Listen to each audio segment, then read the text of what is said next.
चलो first question का answer बोलो तो। इंफ्रारेड रेडिएशंस, देखो आप लोगों को बुकलेट 5 दिया है, उसमें अलग अलग टाइप की इलेक्ट्रोमैग्नेटिक वेव्स और वो कैसे डिटेक्ट की जाती है और प्रोड्यूस की जाती है, एक छोटा सा टेबल है, तो वो टेबल आप याद करोगे, उसमें ये दिया एनसीईआरटी की बुक से है वो टेबल। तो इंफ्रारेड रेडिएशंस डिटेक्ट की जाती है थर्मोपाइल्स, पायरोमीटर, बोलोमीटर और इंफ्रारेड फोटोग्राफिक प्लेट और इंफ्रारेड फोटोग्राफिक फिल्म, इससे डिटेक्ट किए जाती है। समझे? तो करेक्ट आंसर है फर्स्ट का, एकदम थ्योरेटिकल क्वेश्चन है, नॉलेज बेस्ड क्वेश्चन, तो उसके लिए वो टेबल एक दो बार पढ़ो तो अपने आप याद हो जाएगा। समझे? तो करेक्ट आंसर है फोर्थ ऑप्शन।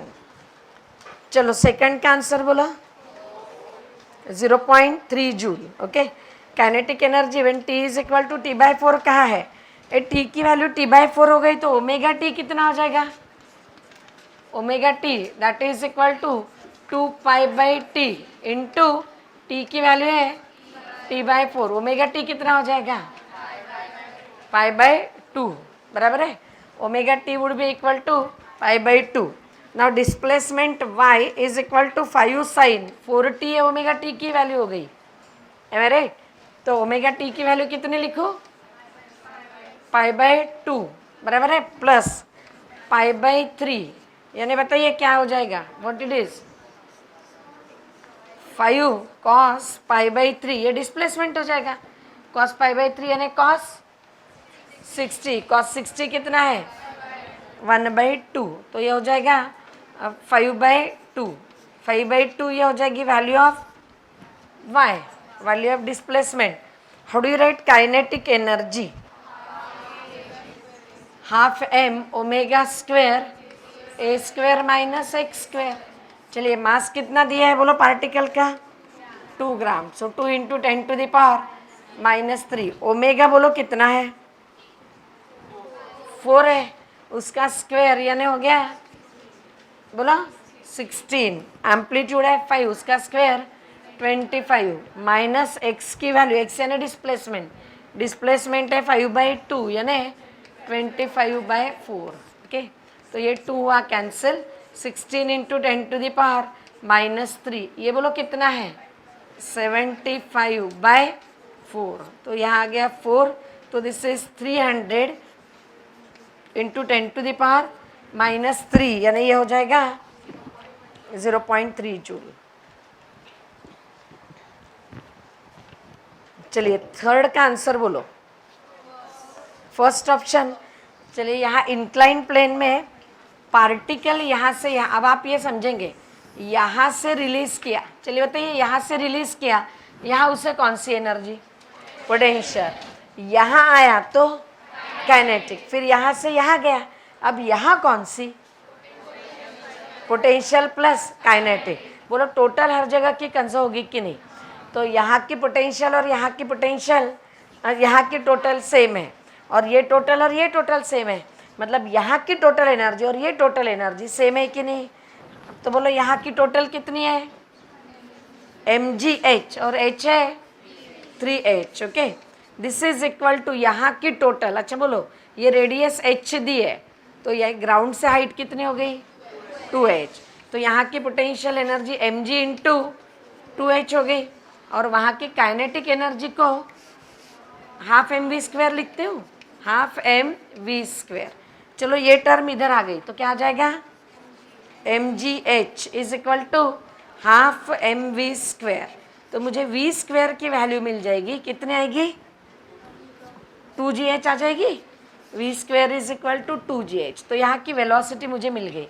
यहाँ नॉर्मल रिएक्शन लिखनी है, कैसे लिखेंगे? फोर्सेस एक्टिंग mg, दूसरा बोलो नॉर्मल रिएक्शन, कहाँ? ये पार्टिकल अपवर्ड रहेगी कि डाउनवर्ड? पार्टिकल यहाँ पहुँचा तो ये इस सरफेस पे ऐसा एक्शन एग्जर्ट करेगा, और सरफेस इस पे डाउनवर्ड रिएक्शन एग्जर्ट करेगा। कुछ समझे? तो बोलो mg और n दोनों डाउनवर्ड है कि नहीं? तो क्या लिखूँ? mg plus n is equal to mv²/r। Okay, तो mg plus n, now this is equal to v² है 2gh, तो v² की जगह 2gh, और r कितना है? h, तो ये h हुआ कैंसर। यानी ये ट्वाइस mg आ गया और ये माइनस mg यानी n is equal to mg हो गया।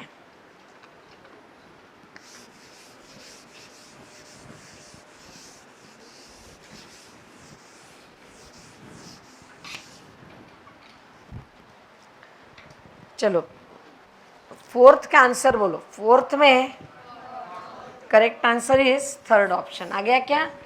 हाँ, ये रे ऐसा इंसिडेंट हुआ है, कैसे इंसिडेंट हुआ है? What is angle of incidence?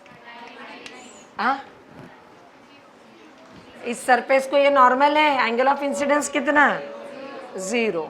Angle of incidence हो गया 0, तो एंगल ऑफ रिफ्रैक्शन यहाँ कितना होगा? अब बोलो एंगल ऑफ इंसिडेंस यहाँ 0 है ना, तो यहाँ R1 की वैल्यू कितनी होगी? 0।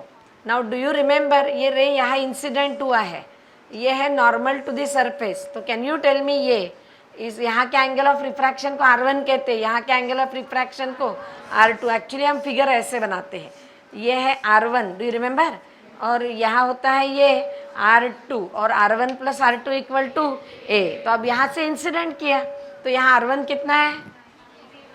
0, तो R2 कितना? R2 इक्वल टू A हो जाएगा। Are you getting it? तो R2 here is equal to A और A कितना है? 30 डिग्री, तो ये 30 डिग्री हुआ।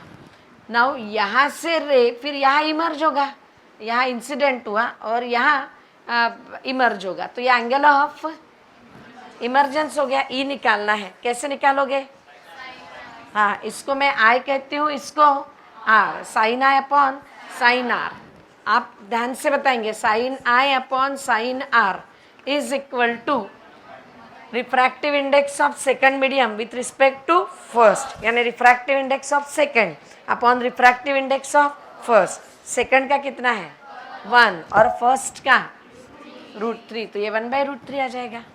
चलिए आई को क्या लिखूँ अब यहाँ बोलो? साइन R2 हो गया, that is sine 30 upon sine R, sine R यानी sine E is equal to 1/√3। तो साइन ई निकालना है हमें, तो sine E is equal to √3 into sine 30, sine 30 1/2, तो साइन ई √3/2, तो ई हो जाएगा 60 डिग्री। समझे?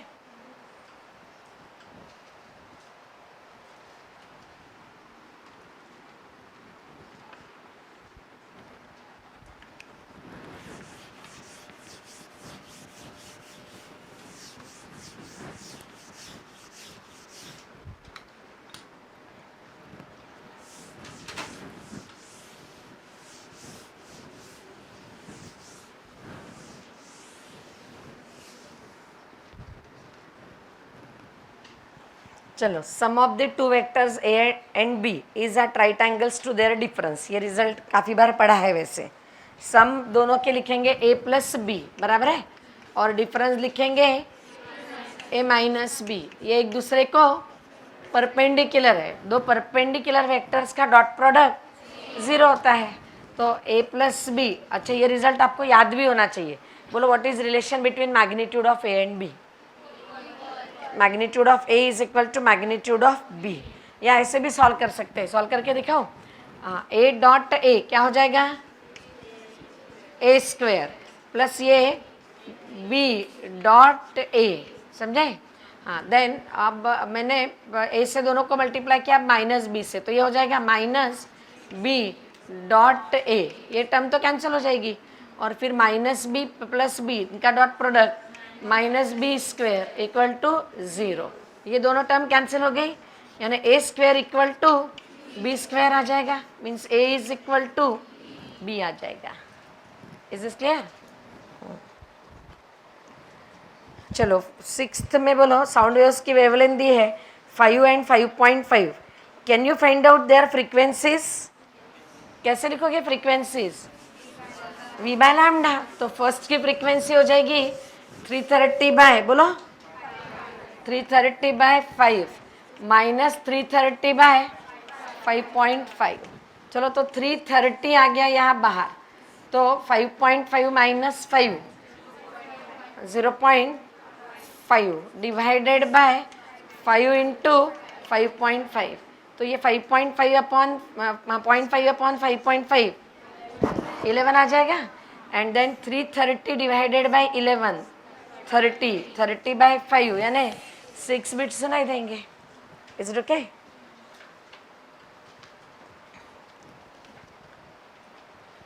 Plane is flying horizontally at 98 meter per second and releases an object which reaches the ground in 10 second.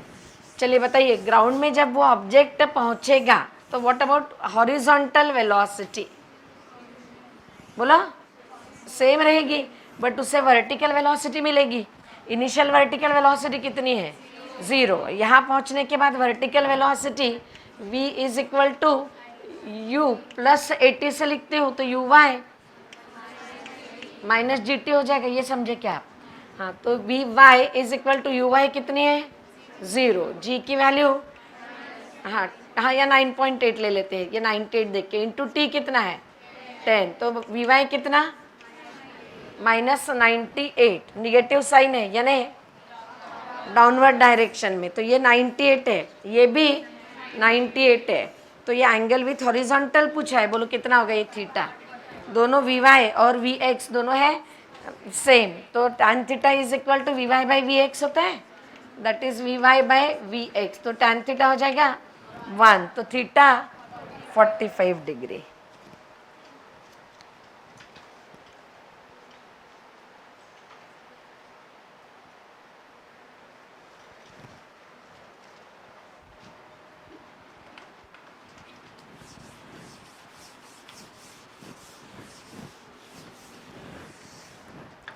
Water falls from a height of 60 meter at a rate of 50 kg per second to operate a turbine. Okay? तो mass of water falling per second दिया और height दी है, यहाँ से क्या मिलेगा? बोलो power mgh ये हो जाएगा. what mgh would be energy, but m है mass per unit time, so this is energy per unit time, यानी क्या हुआ? पावर. तो ये इनपुट पावर है. ओके आगे कहा है the losses due to frictional force are 10% of input energy. Friction की वजह से 10% लॉस है, तो इनपुट में से इनपुट पावर में से 10% पावर लॉस होगा, तो आउटपुट पावर कितना लिखोगे? 90% ऑफ इनपुट पावर, और इनपुट पावर है mgh. ओके तो 90% यानी हो गया 9/10. कितना है मास फॉलिंग? 15. ओके जी है 10 और हाइट है 60. चलिए ये सिंप्लीफाई कीजिए, कितना आता है? ये 10 कैंसिल हो गया, तो ये 90 हो गया. 900 into 9 that is 8100 watt will be the power output, that is 8.1 kilo watt. Okay चलो 9th मैच द कॉलम किया क्या? बोलो root mean square speed, √3 RT by m. Pressure exerted by ideal gas 1/3 Nm V square. Average kinetic energy of a molecule, molecule की 3/2 kT लिखते हैं हम, और total internal energy of 1 mole of ideal 1 mole of diatomic gas 5/2 RT. तो correct answer हुआ first option. समझे क्या आप? चलो इस स्ट्रिंग की जो दो सक्सेसिव फ्रीक्वेंसीज होती है, बोलो string vibrates with frequency. Fundamental frequency n लिखते हैं, next higher frequency of string 2n, next higher 3n. तो बोलो यानी दो सक्सेसिव में डिफरेंस कितने का है? n का. यहाँ दो सक्सेसिव फ्रीक्वेंसीज है 70 और 84, इनमें डिफरेंस कितने क्या हुआ? 14. तो फंडामेंटल कितनी हुई? 14. ये समझे क्या? आगे पूछा है speed of wave in this string is, तो फंडामेंटल मालूम हो गई, तो fundamental we write as n is equal to 1/2L root of t by m, और t बाई m यही स्पीड होती है, तो t बाई m यानी speed is equal to n into twice L हो जाएगा. बोलो n कितनी है? 14 और twice L 2 into 1.5 that is 3, यानी आंसर आया 42 मीटर पर सेकेंड.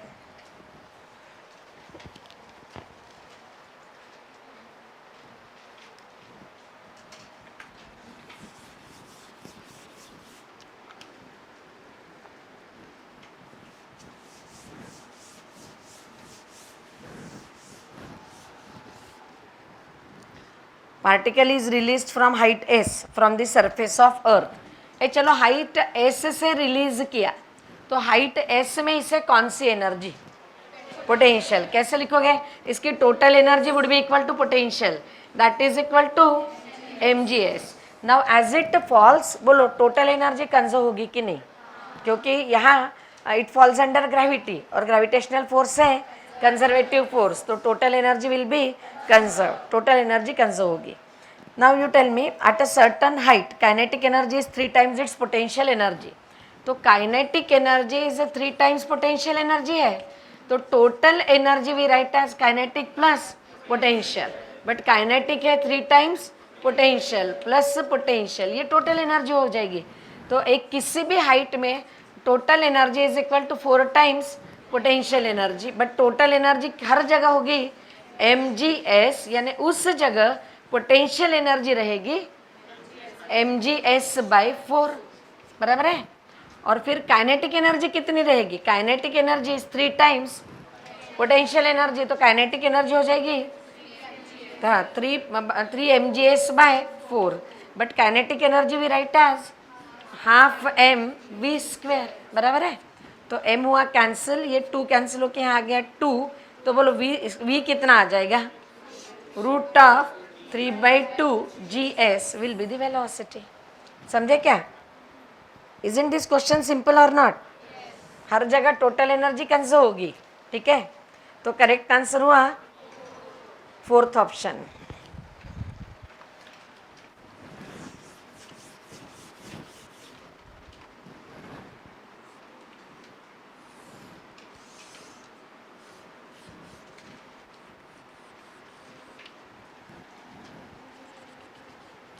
चलिए नेक्स्ट क्वेश्चन में मैंने फिगर बनाया, when sound is produced in an aeroplane moving with a velocity 200 metre per second horizontally, its echo is heard after 10⁵ seconds. आपको question समझा क्या, sound waves produced हुई aeroplane में और इसका इको एरोप्लेन में ही सुनाई दे रहा है, तो इको तभी सुनाई देता है जब रिफ्लेक्शन होके साउंड रिबाउंड होता है, आर यू गेटिंग इट। तो यहाँ एरोप्लेन ने साउंड प्रोड्यूस किया, एयर में ही कहीं रिफ्लेक्शन होगा क्या, नहीं, यानी एरोप्लेन से साउंड ट्रैवल करेगा ग्राउंड को, ग्राउंड से साउंड रिफ्लेक्ट होके एरोप्लेन में वापस जाएगा। उतने समय में एरोप्लेन यहाँ से यहाँ पहुँच चुका है, तो इको इज हर्ड आफ्टर कितने सेकंड बाद, 10⁵, बट 10⁵ इतने टाइम में साउंड इतना डिस्टेंस ट्रैवल करेगा। तो कैन यू टेल मी ये डिस्टेंस और ये डिस्टेंस आर दे इक्वल और नॉट, ये ट्रैवल हो रहा है इन ए टाइम इक्वल टू 10⁵, तो ये डिस्टेंस कितने टाइम में ट्रैवल होगा, 10⁵/2, यानी ये ट्रैवल होगा 5√5 इतने टाइम में, और ये भी ट्रैवल होगा 5√5 इतने टाइम में। ये कौन ट्रैवल कर रहा है, साउंड, और ये डिस्टेंस कौन ट्रैवल कर रहा है, एरोप्लेन। बोलो एरोप्लेन कितने डिस्टेंस ट्रैवल कर रहा है, नहीं, हाँ वेलोसिटी दी हुई है, तो एरोप्लेन ये डिस्टेंस कितना है कैसे निकालोगे, this is travelled in how much time, 10√5, तो this distance is equal to, ये डिस्टेंस हो जाएगा 10√5 इंटू वेलोसिटी ऑफ एरोप्लेन। बोलो वेलोसिटी ऑफ एरोप्लेन कितनी है, 200, तो ये डिस्टेंस हो जाएगा 2000 इंटू √5। अच्छा मुझे एलिवेशन पूछा है, ये पूछा है, ये टोटल 2000√5 है, तो ये मैं कह सकती हूँ ये 1000√5 है। चलो ये distance travelled by sound in 5√5 है, तो वेलोसिटी ऑफ साउंड है 300, तो ये डिस्टेंस हो जाएगा 300 इंटू 5√5, तो 300 इंटू 5√5 यानी ये 1500√5। ये एलिवेशन निकालना है, कैसे निकालोगे, पाइथागोरस थ्योरम से। तो h² is equal to this square minus this square, तो 1500 इंटू √5 का स्क्वायर बराबर है, तो 1500 का स्क्वायर इंटू 5 माइनस 1000 का स्क्वायर इंटू 5, समझे। बोलो 5 कॉमन ले लेती हूँ, 1500 स्क्वायर माइनस 1000 स्क्वायर बराबर है ना, that is equal to h² बराबर है। हाँ चलो 1500 स्क्वायर माइनस 1000 स्क्वायर, 10 के पावर में मैंने अगर लिखा तो ये 225 माइनस 100 यानी कितना आ जाएगा 125 इंटू 10 टू द पावर 4 हो जाएगा। तो h इसका रूट, तो 125 into 5 625 into 10 to the power 4, ये h स्क्वायर हो गया। तो h कितना आ जाएगा 25 इंटू 10 टू द पावर 2 यानी 2500 मीटर।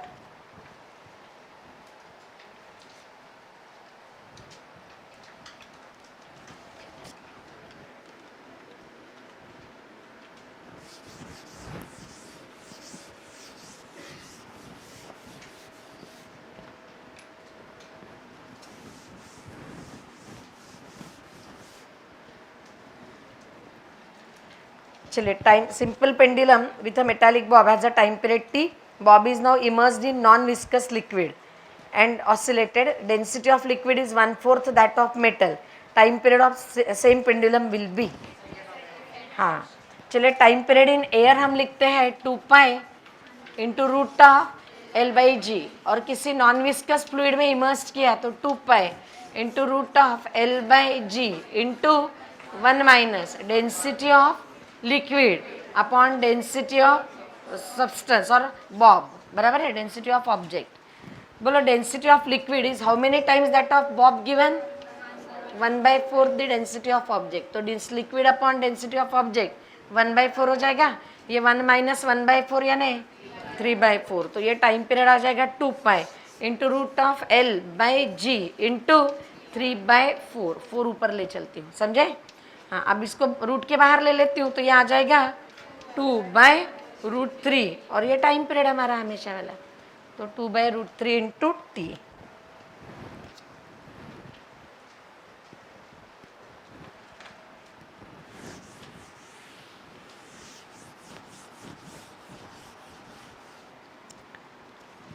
चलो नेक्स्ट में siren emitting sound of frequency 800 Hz moves away from observer towards the cliff at a speed of 15 meter per second.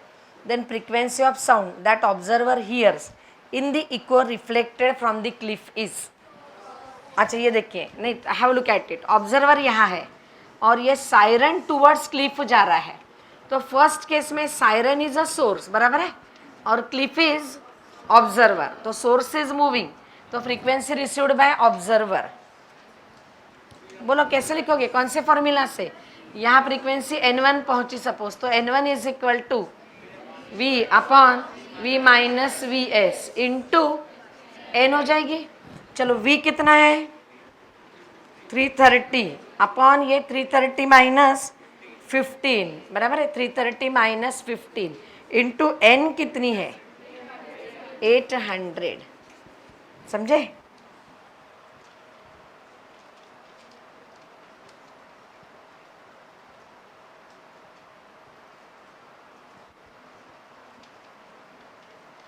हाँ तो कितना आएगा ये 330 डिवाइडेड बाय 330 माइनस 15। तो अगर मैंने इसमें से 15 कॉमन ले लिया तो ये आ जाएगा 15 कॉमन लिया सपोज, तो 15 और ये 330 को डिवाइड किया, या सीधा आप डिवाइड कर सकते हो 330 अपॉन 315 इंटू 800 करो कैलकुलेट, ये 5 से डिविजिबल है। हाँ तो 566 और ये 63, और आगे किससे 3 से डिविजिबल है क्या 3, ये आ जाएगा 21 और ये 22, बराबर है। तो 22/21 और ये 800, तो ऑलमोस्ट ये आ जाएगा 22/21, तो 1 पॉइंट करो कितना आएगा 1.0 कुछ आएगा, एम आई राइट। कितना आएगा 1 अरे बोलो 1.04 इंटू 800, बराबर है। तो how much is this 832, is this clear, ये समझे क्या। तो ये n1 की वैल्यू 832। अब कौन सी फ्रीक्वेंसी पूछी है, फ्रीक्वेंसी रिसीव्ड बाय ऑब्जर्वर पूछी है। तो अब ये हो जाएगा सेकंड केस में, क्लिफ विल बी सोर्स और ये है ऑब्जर्वर। अच्छा, इसको इसने रिसीव की n1, तो ये एमिट कितनी करेगा n1। रिफ्लेक्शन में फ्रीक्वेंसी एमिट होगी n1। अब this will act as a source whose frequency is n1 और ये है ऑब्जर्वर। अब बोलो सोर्स मूव हो रहा है क्या? नहीं। ऑब्जर्वर मूव हो रहा है क्या? नहीं। तो यहाँ से जितनी एमिट हुई इतनी ही पहुँचेगी, तो इस तक n1 ही पहुँचेगी। n1 यानी कितनी पहुँचेगी? 834, हाँ 4 अप्रॉक्सीमेटली। एग्जैक्ट कैलकुलेट करो तो वो आएगा 838 हर्ट्ज। समझे? ये बोलो कि नहीं समझ में आया? सिचुएशन समझ में आई क्या? बाकी फॉर्मूले तो आप लोग लिख लेंगे। पहले केस में कौन मूव हो रहा है?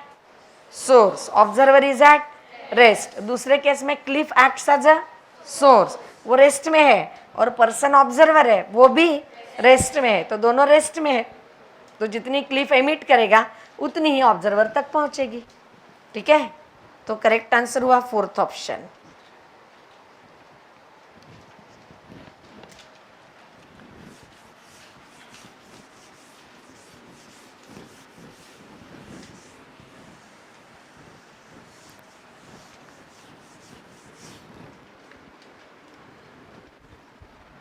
A body of mass 2 kg makes an elastic collision with another body at rest and continues to move in original direction but with 1/4 of its original speed v. तो पहले बॉडी की initial speed है v, बराबर है। What is the mass of other body and the speed of two body centre of mass. Okay, यानी दूसरे body की हमें दूसरे बॉडी का मास निकालना है और दोनों के सेंटर ऑफ मास की स्पीड निकालनी है। समझ में? तो कैसे निकालोगे mass of second body? First body की वेलोसिटी आफ्टर कोलिजन मालूम है? बोलो how do you write expression for velocity after collision? हाँ, v1 is equal to m1 minus m2 upon m1 plus m2 into u1। Okay, plus twice m2 u2, u2 zero है, upon m1 plus m2, तो ये term zero हो जाएगी। Am I right? चलो v1 कितनी है? u1 को क्या कहा है उन्होंने? v, और v1 v/4। This is equal to m1 minus m2 upon m1 plus m2 into v। तो ये v कैंसिल हुआ। अब मैं क्रॉस मल्टीप्लाई करती हूँ, तो m1 plus m2 this is equal to 4m1 minus 4m2। m2 वाली टर्म एक साइड ले आती हूँ, तो 5m2 is equal to 3m1, तो m2 हो गया 3/5 टाइम्स m1। बोलो m1 कितना है? 2, तो ये हो जाएगा 3/5 इंटू 2 यानी 6/5 विच इज 1.2 kg। समझ में है? अब वेलोसिटी ऑफ सेंटर ऑफ मास कैसे निकालोगे? अच्छा, वेलोसिटी बिफोर कोलिजन और आफ्टर कोलिजन सेम रहेगी कि नहीं? हाँ, सेंटर ऑफ मास की बोलो। हाँ, सेंटर ऑफ मास की सेम रहेगी क्योंकि कोई एक्सटर्नल फोर्स एक्ट नहीं होता। तो कैसे लिखते हो velocity of centre of mass? m1 v1 plus m2 v2 upon m1 plus m2। चलो m1 कितना है बताएंगे? 2। Initial velocity of body v, m2 v2 zero है, ये बिफोर कोलिजन वाली है, तो बिफोर कोलिजन इसकी वेलोसिटी जीरो है, तो ये टर्म हो गई जीरो।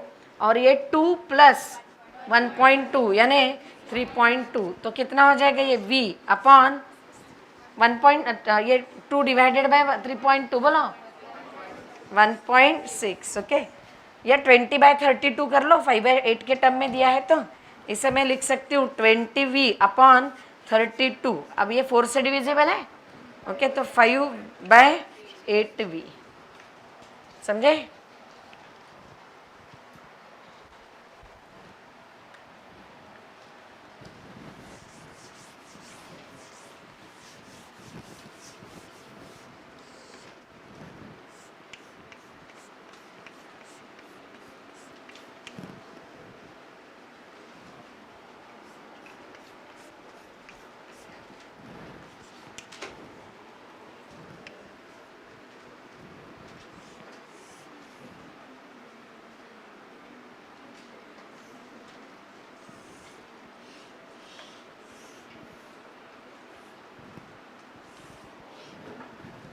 चलिए यहाँ नेक्स्ट इसमें हर एक कैपेसिटर सी वैल्यू का है. नाउ यू टेल मी, ये पॉइंट ए हो गया, यहाँ से डायरेक्टली वायर यहाँ है तो ये ए हो जाएगा. सिमिलरली ये दो पॉइंट्स कनेक्टेड है, हाँ, तो इससे मैं सी कहती हूँ तो ये भी सी हो जाएगा. ये अगर सी है तो ये दो कनेक्टेड है तो ये भी सी हो गया. ये बी है तो ये भी बी है. समझे? अब बोलो ये कैपेसिटर कौन से दो पॉइंट्स में है? ए एंड सी. ठीक है, ए और सी में. ये कैपेसिटर ए एंड सी में ही है. Am I right? ये कैपेसिटर ए और सी, तो ये तीनों पैरेलल हो गए. ओके, ये कैपेसिटर बोलो कहाँ है? सी और बी में है. Am I right? ये कैपेसिटर ये बी और सी में ही है, बी और सी में है. समझे क्या? ये सी एंड बी में ही है. हाँ, तो बोलो ये तीनों कैसे हुए? इनका इक्विवेलेंट 3C. तो ये ए और सी में 3C हो गया. हाँ, और अब बोलो सी और बी में 3C हो गया. और अब ये 3C और 3C सीरीज में, तो कितना हो जाएगा? 1.5C. Okay,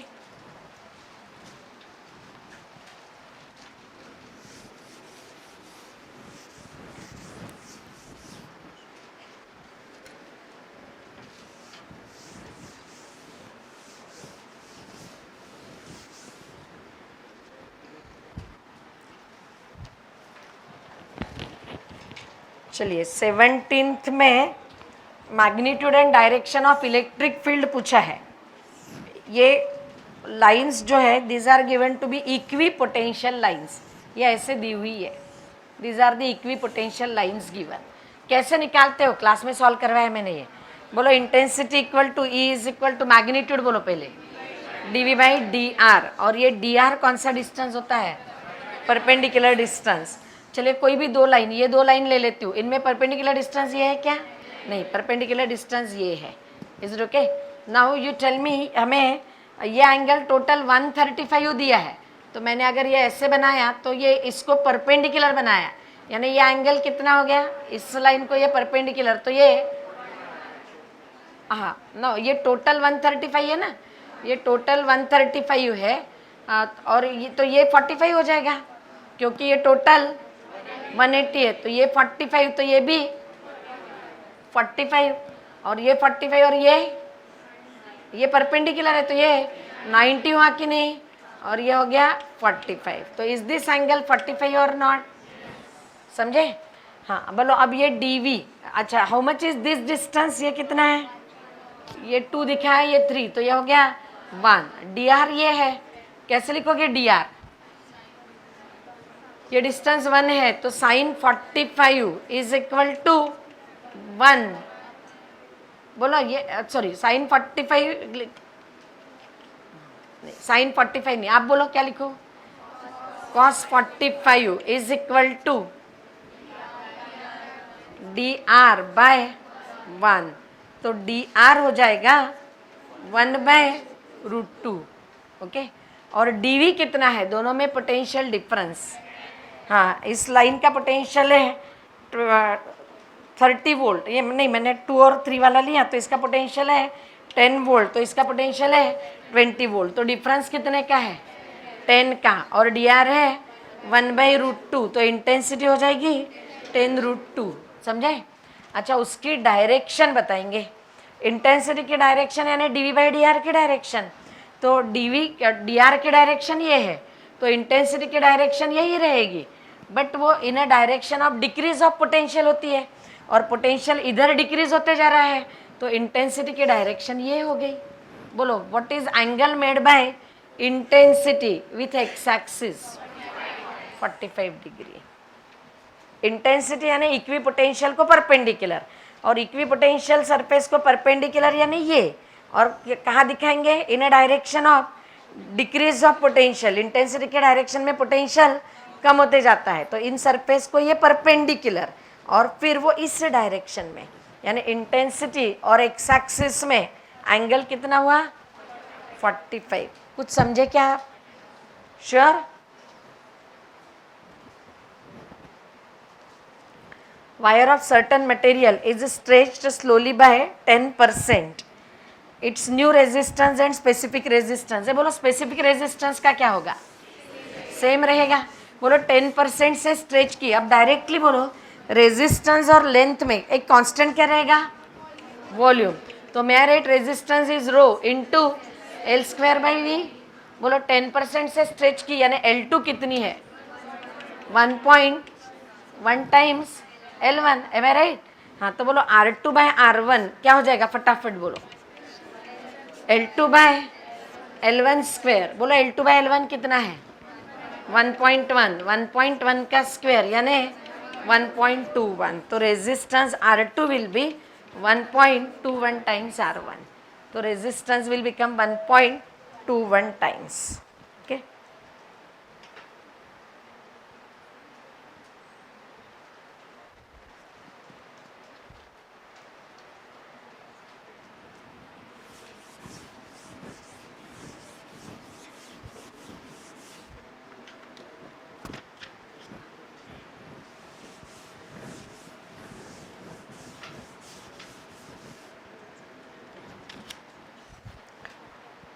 wire of length 2 meter is made from 10 centimeter cube of copper. Force F is applied so that its length increases by 2 millimeter. Another wire of length 8 meter is made from same volume of copper. तो इस case में same क्या है, volume. तो how do you write elongation, L is equal to we write FL upon AY। Do you know it और not.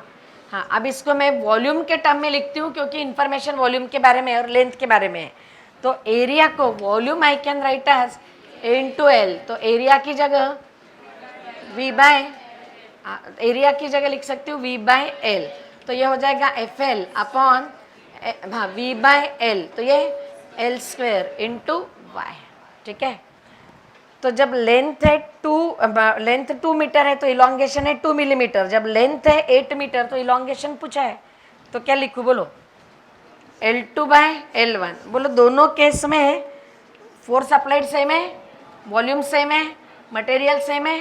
तो L2 by L1 will be simply L2 square by L1 square. L2 कितना है 8 metre और L1 2 metre, ये हो गया square. तो 4 का स्क्वायर यानी 16। तो L2 हो जाएगा 16 टाइम्स L1 और L1 कितना है 2 मिलीमीटर। तो L2 हो जाएगा 32 मिलीमीटर। तो बोलो सेंटीमीटर में कितना, 3.2 सेंटीमीटर।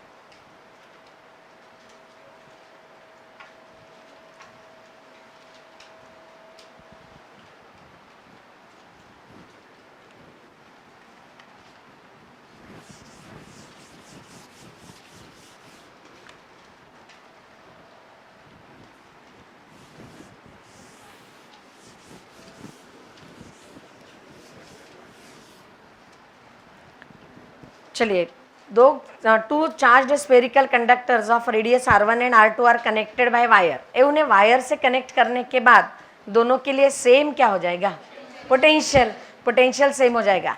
चलिए, याद है कि आपको पोटेंशियल का एक्सप्रेशन सरफेस चार्ज डेंसिटी के टर्म में कैसे लिखते हो, लास्ट टाइम लिख के दिखाया मैंने आपको, सिग्मा इंटू, अच्छा V इज इक्वल टू बोला स्फीयर के लिए Q by 4 pi epsilon 0 R होता है कि नहीं। Now Q is equal to sigma into 4 pi R square upon 4 pi epsilon 0 R। 4 pi cancel हुआ तो बोलो क्या है potential, sigma into R upon epsilon not. Sigma पे क्वेश्चन है तो मैं write sigma is equal to V into epsilon not upon R। ये बोला हाँ, तो क्या आएगा आंसर। Then ratio of surface charge densities दोनों के लिए V सेम है, एप्सिलॉन 0 कांस्टेंट है। तो बोलो sigma 1 by sigma 2 R2 bye R1। समझ में आया।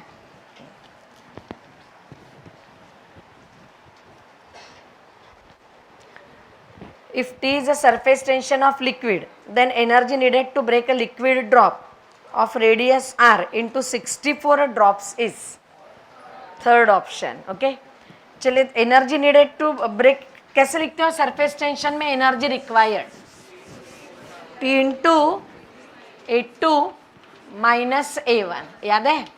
चलिए बताइए यहाँ R में क्या रेडियस रिलेशन होगा, radius R of bigger drop और all R of smaller drop, R is equal to 4r हो जाएगा। ये बोलो, is R cube is equal to 64 R cube और नॉट? तो capital R is equal to 4r। Do you know this और not? सबको ये समझ में आया है क्या? हाँ, तो अब बोलो A2 कैसे लिखोगे? कितने ड्रॉपलेट्स है A2, यानी ड्रॉपलेट्स का एरिया कितने ड्रॉपलेट्स है? 64 इंटू हर एक का एरिया 4 पाई आर स्क्वेयर, और बिगर ड्रॉप है तो this is 4 pi into capital R square. बराबर है?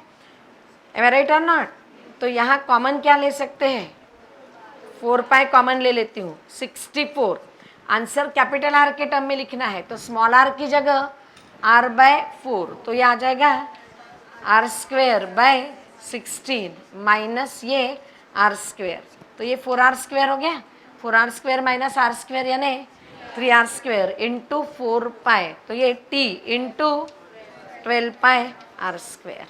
ओके, चलो मैंने आपको ये वर्क डन के सरफेस टेंशन फिनोमिना में अलग अलग एक्सप्रेशन लिख के दिए थे, एक कैपिटल आर के टर्म में, एक स्मॉल आर के टर्म में। बोलो, कैपिटल आर के टर्म में डायरेक्टली बोलो t into 4 pi are square into n raise to power 1/3 minus 1। ये अगर याद होता आपको तो ये एक स्टेप में हो जाता क्वेश्चन। दूसरा एक्सप्रेशन है t into 4 pi small r square, बोलो n minus n raise to power 2/3। और तीसरा दोनों के टर्म में है कैपिटल आर और स्मॉल आर, तो that is t into 4 pi r cube, याद है 1 upon small r minus 1 upon capital R. Do you remember this? तो ये एक्सप्रेशंस याद करो, any of this can be asked. A point object is placed at a distance of 60 centimetre from convex lens of focal length 30 centimetre. Plane mirror were put perpendicular to principal axis of lens and at a distance 40 centimeter from it. Final image would be formed at a distance of, बोलो, ये अभी तुम लोगों के तो exam में आया हुआ क्वेश्चन ही है। हाँ, करेक्ट आंसर है। चलिए निकालते हैं क्या है। हाँ, नाउ यू टेल मी, ये लेंस और ये डिस्टेंस है 60 सेंटीमीटर पे ऑब्जेक्ट रखा है, फटाफट बोलो। और यहाँ मिरर है, कैन यू टेल मी, इससे 60 सेंटीमीटर पे ऑब्जेक्ट रखा, इसकी फोकल लेंथ कितनी है? 30, तो 60 यानी ट्वाइस एफ हो गया। तो ऑब्जेक्ट अगर ट्वाइस एफ पे रखते हो तो इमेज कहाँ मिलती है? ट्वाइस एफ पे ही मिलेगी, यानी 60 पे इधर ऑब्जेक्ट रखा तो इमेज कहाँ मिलेगी? 60 सेंटीमीटर। बट ये डिस्टेंस कितना है? 40, तो इससे मिलेगी 60 पे, यानी मिरर से मिलेगी 20, तो मिरर से यहाँ इमेज मिलेगी at a distance of 20 centimetre. Mirror के लिए बिहाइंड मिरर मिल रही है, तो this acts as a object. तो कौन सा ऑब्जेक्ट? Virtual object. कितने डिस्टेंस पे है वर्चुअल ऑब्जेक्ट? 20 सेंटीमीटर। अब ये प्लेन मिरर है, तो इमेज अगर, डू यू रिमेंबर, हमने लिखा है प्लेन मिरर आपको रियल इमेज देता है अगर ऑब्जेक्ट रहा वर्चुअल। तो यहाँ ऑब्जेक्ट है virtual eight a distance of 20 centimetre, तो ये इमेज देगा रियल एट, कहाँ? बिहाइंड द मिरर कि in front of mirror? In front of mirror. ये 20 पे है तो ये इमेज बनाएगा eight a distance of 20 centimetre from this. Is it okay? और ये इमेज कैसे रहेगी? हाँ, रियल। ऑब्जेक्ट वर्चुअल है तो इमेज रहेगी रियल। कुछ समझे? अरे बोलो। तो अच्छा, एक्चुअली ये आधा ही क्वेश्चन दिया इन्होंने। ये जो इमेज बनेगी अब ये इसके लिए ऑब्जेक्ट हो जाएगी और फाइनल इमेज ये बनाएगा एक्चुअली, बट वो ऑप्शन में नहीं है। चलो ट्राई करते हैं। इसके लिए एक्चुअली क्या होगा, देखिए रे डायग्राम बनाने में तो इससे ये जो रेज जाएंगे ये यहाँ मिलेंगे, बट यहाँ मिलने से पहले ही ये रिफ्लेक्ट करके यहाँ मिलवाएगा, यानी ये रेज ऐसे आएंगे। कुछ समझे? तो अब इस सिचुएशन में इसके लिए ये हो गया ऑब्जेक्ट, रेज ऐसे इंसिडेंट हो रहे हैं इस ऑब्जेक्ट से, तो इसके लिए समझ में आ रहा है कि आपको ये? तो ये ऑब्जेक्ट डिस्टेंस कितना हुआ अब इसके लिए? 20। तो u इज इक्वल टू +20 की -20? देखिए इंसिडेंट रेज अब ऐसे जा रहे हैं ना, और आप ऑब्जेक्ट डिस्टेंस ऐसे गिनोगे तो -20, और इसकी फोकल लेंथ है कितनी 30 सेंटीमीटर कॉन्वेक्स लेंस है ना, तो 1/f is equal to 1/v, बोलो -1/u, तो 1/v निकालना है, तो 1/v is equal to 1/f plus 1/u, तो 1/f हो गया 1/30 और u है हाँ -1/20, तो ये अगर आप निकालो तो एलसीएम आ जाएगा 60 और यहाँ आ जाएगा 2 -3 यानी -1/60, मतलब v इक्वल टू -60, यानी इससे -60 पे यानी यहाँ इमेज बनेगी। अरे गेटिंग इट, तो एक्चुअली फाइनल इमेज यहाँ बनेगी। ये समझ में आया? इज दिस क्लियर और नॉट? नहीं, कुछ तो भी गड़बड़ हो गई क्या? -60 यानी इधर ही बनेगी, इधर नहीं बनेगी। निगेटिव आ रहा है ना, यानी इस साइड नहीं, इधर रहते तो पॉजिटिव, यानी यहाँ से इधर, यानी -60 पे बनेगी, तो फाइनल इमेज ये बनाएगा।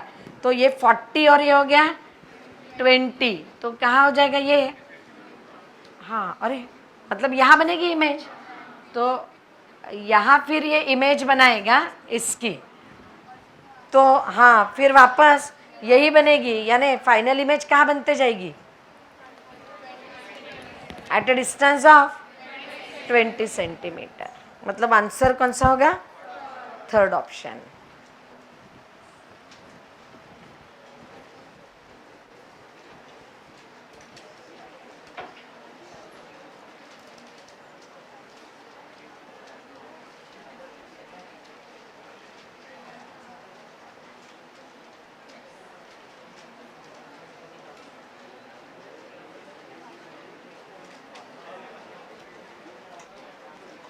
ओके चलो 23rd का आंसर बोलो। एक्स दिया हुआ है आपको, can you right velocity from air? बोलो, अरे बोलो, हाँ कैसे लिखोगे? v इज इक्वल टू बोलो -2 प्लस 2t, यानी v is equal to 2t minus t, 2t minus 2। अब बोलो graph between v and t क्या आएगा? Straight line, not passing through origin, slope रहेगा 2 और इंटरसेप्ट निगेटिव एक्सिस पे, यानी ग्राफ ऐसा रहेगा v और t में। तो कौन सा हुआ correct answer? Second option.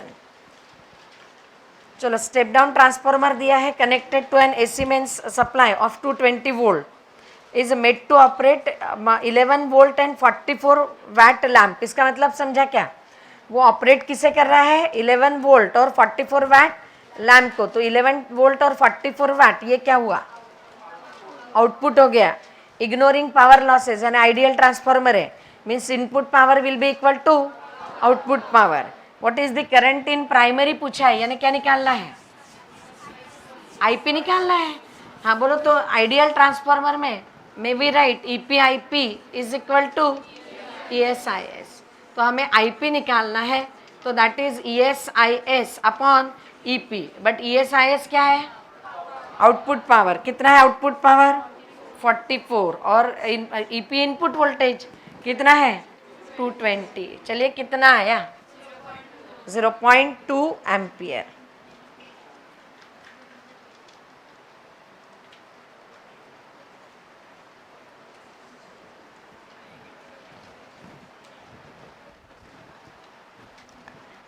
Bar magnet has a कोर्सिविटी 4 × 10⁻³ ampere per metre. ए बोलो एम्पियर पर मीटर ये किसका यूनिट है? इंटेंसिटी, H का यूनिट है। तो ये कोर्सिविटी है, यानी बार मैग्नेट को डीमैग्नेटाइज करना है तो इतना फील्ड अप्लाई करना पड़ेगा। It is desired to demagnetise it by inserting it inside a solenoid 12 centimetre long and having 60 turns. तो बोलो डीमैग्नेटाइज करने के लिए सोलेनॉइड में कितनी इंटेंसिटी क्रिएट करनी पड़ेगी? बोलो कितना H लगेगा? 4 × 10⁻³ बट सोलेनाइड के अंदर B is equal to μ0 Ni, this is μ0 × H, यानी H क्या होता है? Ni। So Ni is equal to 4 × 10⁻³। समझे क्या? बार मैग्नेट को डीमैग्नेटाइज कर रहे हैं। कैसे डीमैग्नेटाइज करने के लिए? याद है क्या? कोर्सिविटी है। कोर्सिविटी यानी वो जितना फील्ड उसे डीमैग्नेटाइज करने के लिए लगता है उसे कोर्सिविटी कहते हैं। याद है क्या आपको? हिस्टेरिसिस में हमने कोर्सिविटी और रिटेंटिविटी पढ़ी, तो इतना फील्ड उसे अप्लाई करोगे तो वो डीमैग्नेटाइज होगा। तो डीमैग्नेटाइज करने के लिए उसको कहाँ रखा गया है? Inside solenoid. तो सोलेनाइड के अंदर इतनी H होनी चाहिए तो वो डीमैग्नेटाइज होगा। इस ओके, बट सोलेनाइड के अंदर H होता है Ni is equal to 4 × 10⁻3।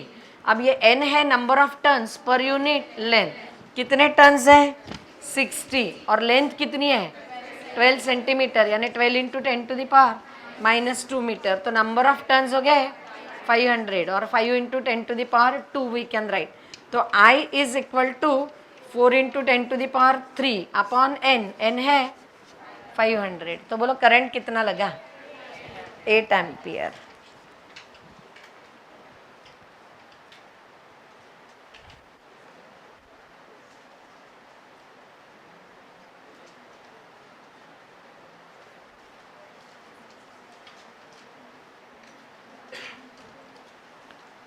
Okay चलो 26 बोलो, liquids and gases never exhibit ferromagnetic properties. Ferromagnetism सिर्फ सॉलिड्स में है, लिक्विड्स एंड गैसेस में नहीं है। Okay, projectile is fired from a surface of earth with a velocity 5 meter per second at an angle theta. Another projectile from another planet with velocity 3 meter per second at same angle follows a trajectory which is identical with a trajectory of projectile fired from the earth. समझ में आया? यानी दोनों की क्या है moral of the story?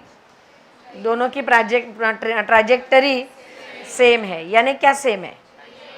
Range same है, maximum height भी सेम है। किसी को भी इक्वेट कर सकते हो आप। किसको इक्वेट करूँ? या रेंज को। यानी मैं आई राइट, रेंज कैसे लिखते हो?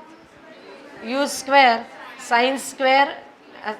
sin 2 theta by g that is equal to u2 square sin 2 theta by g। इसे g1 और इसे g2 लिखती हूँ। दोनों ही केस में थीटा सेम है तो साइन थीटा कैंसिल हो जाएगा। हाँ, पूछा क्या है? Value of acceleration due to gravity on planet. Planet पे acceleration due to gravity g2 लिखती हूँ, यानी g2 पूछा है तो g2 would be equal to, बोलो यहाँ से, g1 into u2 square upon u1 square. तो g1 कितना है? 9.8, u2 स्क्वायर 9 और u1 स्क्वायर 25। करो सिंप्लीफाई, कितना आया? 3.5 metre per second square.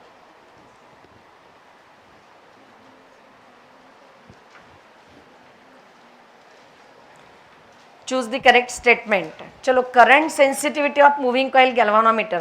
Correct statement लिखने के पहले बोलो करंट सेंसिटिविटी का एक्सप्रेशन NAB अपॉन C, और वोल्टेज सेंसिटिविटी होती है current sensitivity upon G that is NAB upon C into galvanometer का रेजिस्टेंस। ओके, चलो बोलो current sensitivity of moving coil galvanometer is inversely proportional to magnetic induction. Is it correct? No. Current sensitivity कैसी है? Directly proportional. Then to convert galvanometer into ammeter, high resistance is connected in series? No. Low resistance is connected in parallel.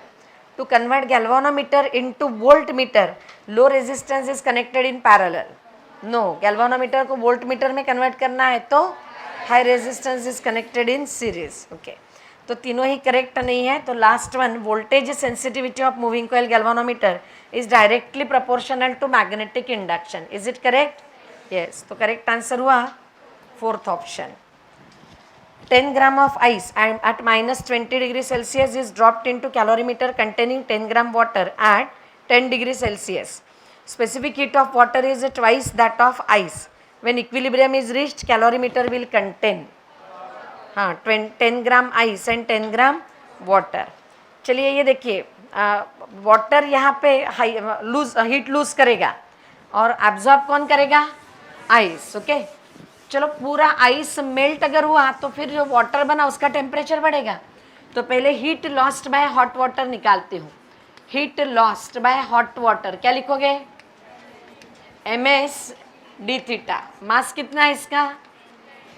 10। Okay, और specific heat water की कितनी? 1 calorie पर ग्राम पर degree Celsius, और falling temperature 10। तो ये कितनी हीट देगा? 100 कैलोरी। इस हीट को एब्जॉर्ब कौन करेगा? आइस। इमीडिएट मेल्ट होने लगेगा क्या? नहीं, क्योंकि आइस जो है वो -20 डिग्री सेल्सियस में है, तो हीट एब्जॉर्ब बाय आइस। तो जब आइस कन्वर्ट होगा -20 से, ये जाएगा आइस एट 0, तो यहाँ हीट लगेगी ms d theta. Mass of ice कितना है? 10, स्पेसिफिक हीट ऑफ 0.5 और राइजिंग टेम्परेचर 20। कितनी हीट लगी? 100 कैलोरी। तो बोलो जितनी वाटर ने दी आइस को पूरी की पूरी 0 डिग्री में आने के लिए लग गई। बोलो कुछ हीट बची है क्या? नहीं। तो हमारा वाटर ठंडा होके 0 में आ गया और हमारा आइस भी गर्म होके 0 में आ गया। तो आपके पास क्या है? मिक्सचर कितने में है? मिक्सचर का टेम्परेचर कितना है? 0। और उसमें क्या क्या है? 10 gram ice eight 0 degree Celsius and 10 gram water at 0 degree Celsius.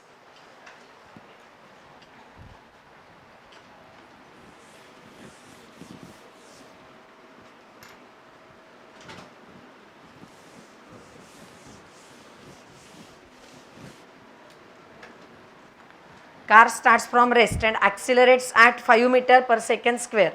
At t equal to 4 second, a ball is dropped out of window by a person sitting in the car. चलो बोलो, तो बॉल ड्रॉप किया उस person ने 4 second बाद, तो 4 second में ball की वेलोसिटी वही होगी जो कार की होगी। तो पहले 4 सेकंड बाद बॉल की वेलोसिटी कितनी है ये निकालेंगे। v is equal to u plus 80। बोलो कितना लिखूँ? a कितना है? 5 और t 4। तो बॉल की वेलोसिटी कितनी? 20। अच्छा, कार कैसे ट्रैवल हो रही है? Horizontally, vertically? हॉरिजॉन्टली। अब आप कार में बैठे हो, समझो आपके हाथ में वो बॉल है, तो जितनी कार की वेलोसिटी उतनी आपकी वेलोसिटी, उतनी बॉल की। फिर आपने ड्रॉप कर दिया बॉल को, तो बॉल को बोलो जब आपने ड्रॉप किया तो आपके हिसाब से उसकी वेलोसिटी कितनी है? 0, बट बाहर वाले के हिसाब से 20 है। अब आपने ड्रॉप कर दिया तो बोलो अब बॉल को कार वाला एक्सीलरेशन रहेगा क्या? तो हॉरिजॉन्टल डायरेक्शन वाली वेलोसिटी कांस्टेंट हो जाएगी, बट नीचे गिर रहा है तो अब वर्टिकल वेलोसिटी बढ़ेगी। M I right? तो बोलो ये समझ में आया क्या? तो वर्टिकल वेलोसिटी ड्रॉप करने के कितने समय बाद बोला है? What is the velocity and acceleration of ball at t equal to 6 second. मतलब बिगिनिंग से 6 सेकेंड में, यानी ड्रॉप करने के 2 सेकेंड बाद। तो उसे हॉरिजॉन्टल वेलोसिटी क्या होगी? बोलो हॉरिजॉन्टल कितनी रहेगी? 20 metre per second. But vertical velocity u minus GT से सॉल्व करती हूँ, तो u इनिशियल वर्टिकल तो 0 है, -g10 इंटू 2 यानी कितनी हो गई? -20। बराबर है? एम आई राइट और नॉट? ये समझे क्या? तो बताएंगे with respect to outside person उसकी वेलोसिटी कितनी। हॉरिजॉन्टल तो उसे 20 है और वर्टिकल भी 20 है with respect to outside person. तो कैन यू टेल मी उसकी रिजल्टेंट वेलोसिटी कितनी हो जाएगी? 20√2। और बोलो जब ड्रॉप करने के 6 सेकंड बाद बोला है, या तो यानी बिगिनिंग से 6 सेकंड यानी ड्रॉप करने के 2 सेकंड बाद उसे कौन सा एक्सीलरेशन है? Gravitational acceleration. तो एक्सीलरेशन कितना? 10 मीटर पर सेकेंड स्क्वायर। समझे? ये बोलो। अच्छा, कोई डाउट है तो get it clear, don't hesitate. Oh sorry, 20√10 दिया है क्या?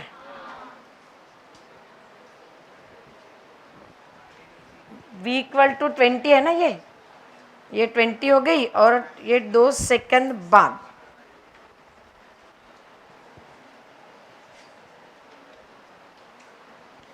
अच्छा, तो अब उस चारों वैसे गलत है फिर, है ना? तो मोर करेक्ट कौन सा हुआ? सेकंड। तो वहाँ 20√2 करेंगे आप। कुछ गड़बड़ हो गई क्या यहाँ?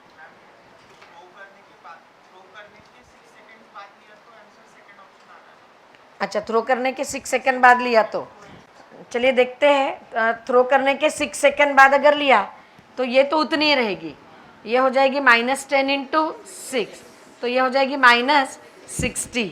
तो अब रिजल्टेंट निकाला तो 20 का स्क्वायर और 60 का स्क्वायर, तो 20 का स्क्वायर हो जाएगा 400 प्लस 60 का स्क्वायर 3600, तो ये आ जाएगा 4000 हो जाएगा ये तो हाँ, तो 4000 यानी 20√10 आ जाएगा। तो यानी 6 सेकंड कहाँ से लेंगे हम? ड्रॉप करने के बाद से, वहाँ एक्चुअली स्पेसिफाई करना चाहिए था at t equal to 6 second means drop करने के 6 सेकंड बाद। एक्सेलरेशन तो वही आएगा, 10 ही रहेगा, दिया है ना ऑप्शन में। चलो 31 सॉल्व किया क्या आप लोगों ने? हाँ, पावर रेडिएटेड बाय 2 बॉडीज कैसे लिखते हो? पावर यानी क्या? बोलो power sigma A T to the power 4। तो पावर का रेशो पूछा है, बोलो दोनों बॉडीज के लिए। क्वेश्चन पढ़ती हूँ। A and B having red eye 3 centimeter and 5 centimeter are coated with carbon black. Wavelength of radiations corresponding to maximum intensity are 300 and 500. बोलो क्या दिया है? 300 500 लैम्डा मैक्स दिया है। लैम्डा मैक्स में और टी में कोई रिलेशन है क्या? हाँ बोलो, हाँ T1 बाई T2 क्या लिखूँ? लैम्डा 2 बाय लैम्डा 1 बराबर है। लैम्डा 2 है यहाँ 500 और लैम्डा 1 है 300, तो ये 5/3 हो जाएगा। अब बोलो पावर का ratio P1 by P2, sigma तो कैंसिल हो जाएगा। एरिया के लिए A1 बाई A2 के लिए R1 bye R2 square into temperature के लिए T1 bye T2 rest to power 4। समझे क्या? रेडाई क्या क्या दिए?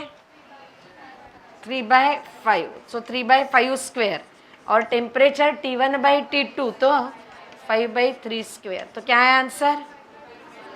5/3 होल स्क्वायर। समझे? 5/3 रेस्ट टू पावर 4 है ये। समझे?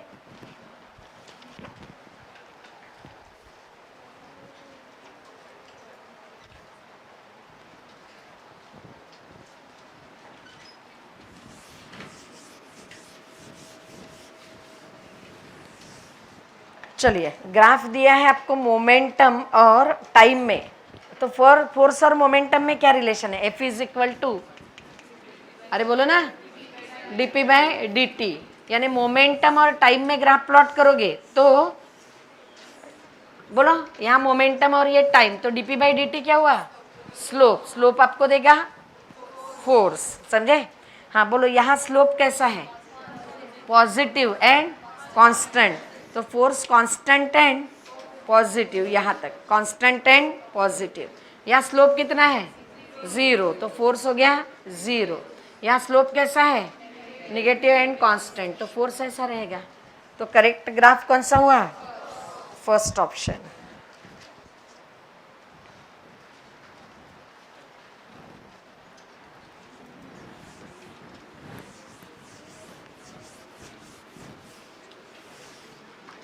Amount of heat given to system is 35 joule and amount of work done on the system is 15 joule. A work done on system positive ki negative?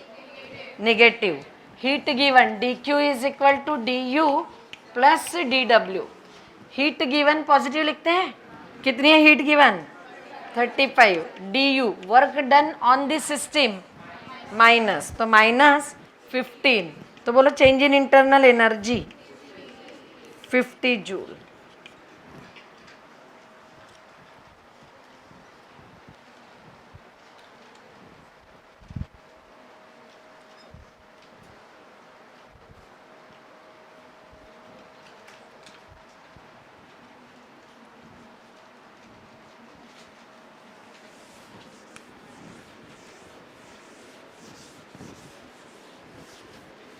Okay, next जो है वो मैं A लिखती हूँ, B लिखती हूँ और फाइनल Y लिखती हूँ। A, B और Y, ठीक है। अच्छा, पहले गेट के आउटपुट को A1 लिखती हूँ, नहीं A, B एंड तीसरा C दिया है ना। तो एक गेट के इनपुट्स हो गए A एंड B, उसका आउटपुट लिखूँगी Y1। दूसरे गेट के इनपुट हो गए B एंड C, उसका आउटपुट Y2 और तीसरे का output y which is y1 plus y2। ये समझे क्या? ये पहले गेट को इनपुट क्या है? दो इनपुट ए और बी है ना, उसका आउटपुट y1 लिखा मैंने। दूसरे गेट का इनपुट क्या है, बी एंड सी। उसके लिए मैंने लिखा आउटपुट उसका y2 लिखा।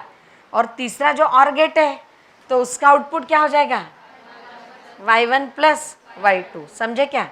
अच्छा चलो, पहला get up to time t1 a कितना है, अरे बोलो 0, बी 0 और सी भी सी है 1, बराबर है। अब बोलो फर्स्ट गेट के लिए ए बी एंड गेट है, ए बी है 0 0 तो y1 0, समझे क्या? और b कितना है 0, सेकंड गेट के लिए नैंड गेट है तो बोलो 0 1 1, 0 1 हो गया 1। अब ये y1 0 और y2 1 तो इसका आउटपुट 1। ओके, समझे क्या आप ये?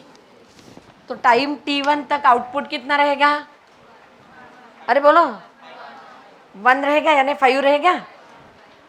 देन सेकंड है, चलो t2 के लिए देखते हैं। t2 में now you tell me, t2 में क्या हुआ? हाँ, a1 कितना है, t2 में a1 कितना हो गया 1, बराबर। t1 टू t2 में तो a1 हो गया 1, b1 0 और c 1, बराबर है। हाँ, तो c 1। चलिए ये बताइए 1 0 एंड गेट है तो 0 0 1 1 तो यह आ जाएगा 1, समझे? हाँ, नेक्स्ट t3 में बताएंगे आप। चलिए नहीं, फाइनली t2, t1 से t2 में, t1 से t2 में a है कितना, t1 से t2 में a है 1, b है, अब t2 में आते हैं, टाइम t2 में। t2 में बोलो ये कहाँ तक हुआ था, ये अप टू, ये है अप टू t1, ये है अप टू t2। अब लेते हैं अप टू t3। t3 में बोलो a कितना है 0, b 1, c बोलो c है 0। अब ये 0 1 0 1 0 1, फिर ये 0 1 आ गया यानी 1। t3 में भी 1 हो गया, एम आई राइट?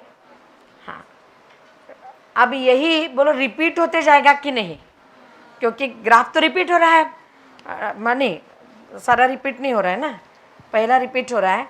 तो चलिए आगे हम आते हैं t4 में। t4 में बोलो t3 से लेके t4 में a कितना है 1 और b 1 तो ये आउटपुट हो जाएगा 1, ये हो गया 1। c कितना है, c है 0, समझ रहे हो क्या? और ये है 1 तो ये आउटपुट हो जाएगा 1 और 1 प्लस 1 1, समझे? Is this clear? तो यानी ये आएगा आपका करेक्ट आंसर, थर्ड ऑप्शन।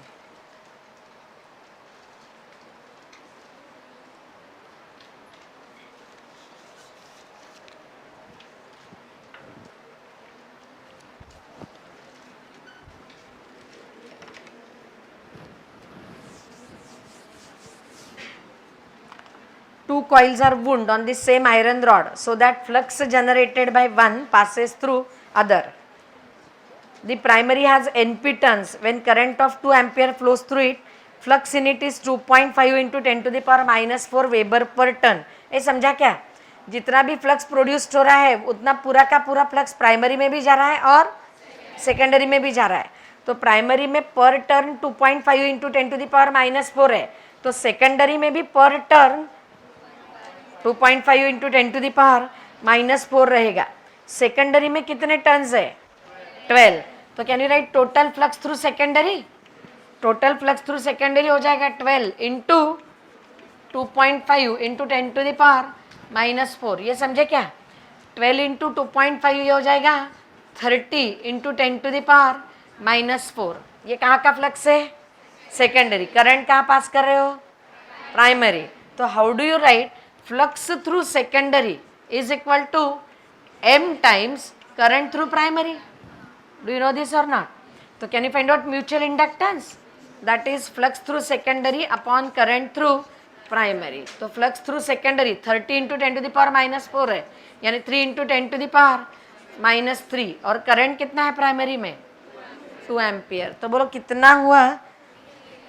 हाँ, second option 1.5 into 10⁻³ means 15 into 10⁻⁻4.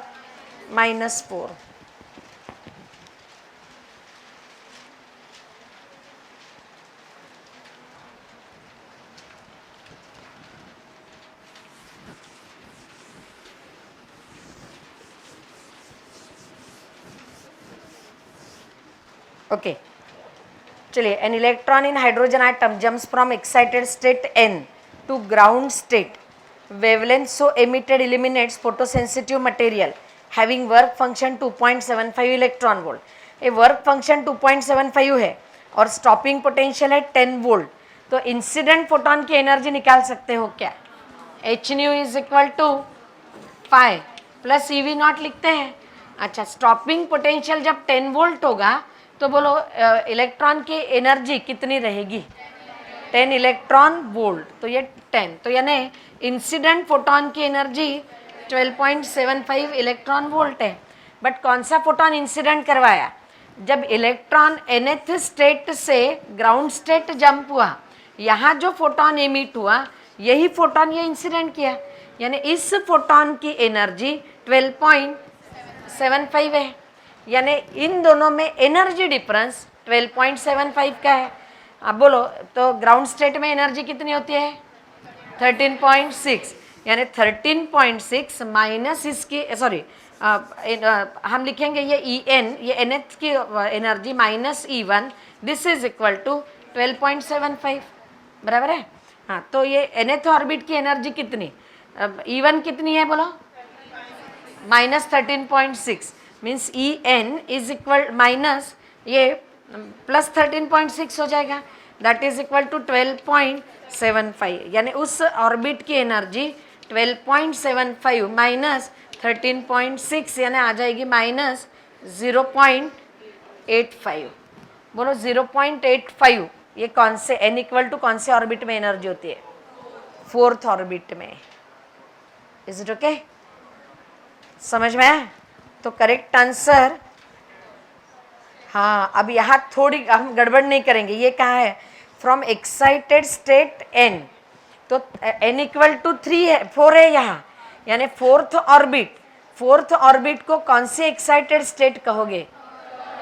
3rd excited state. तो आंसर क्या होगा? Second option. समझे क्या? Is this clear? यानी 4th ऑर्बिट रहेगा बट एक्साइटेड स्टेट 3rd रहेगी.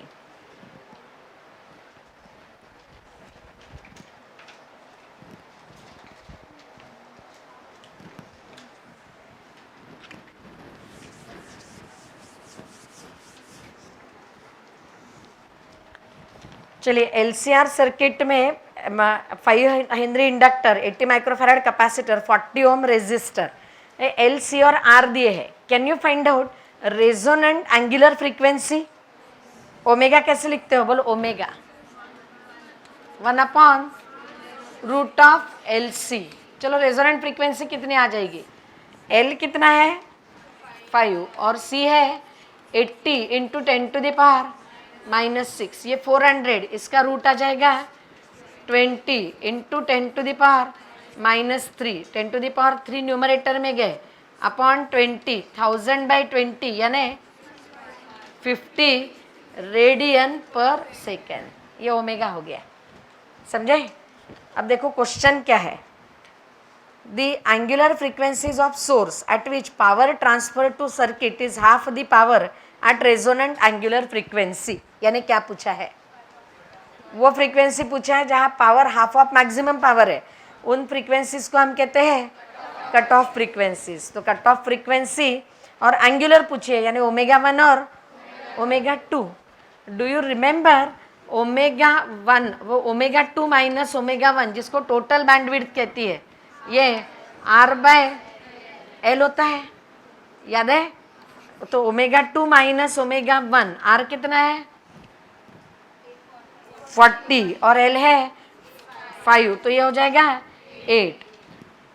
नाउ इफ यू रिमेंबर, ये ओमेगा 1, ये ओमेगा r और ये ओमेगा 2, इसमें और इसमें जितना डिफरेंस है उतना ही यहाँ से यहाँ है. Is it okay? तो ये टोटल डिफरेंस है 8 का, तो ये डिफरेंस 4 का हो जाएगा. Am I right? Means omega r minus omega 1, is it 4 और नॉट? हाँ, यानी ओमेगा 1 कितनी हो जाएगी? Omega r that is 50 minus 4 which is 46, और ओमेगा 2 बोलो 54. अरे एक इससे 4 से बड़ी, एक इससे 4 से कम हो जाएगी. समझे क्या? ये बोलो.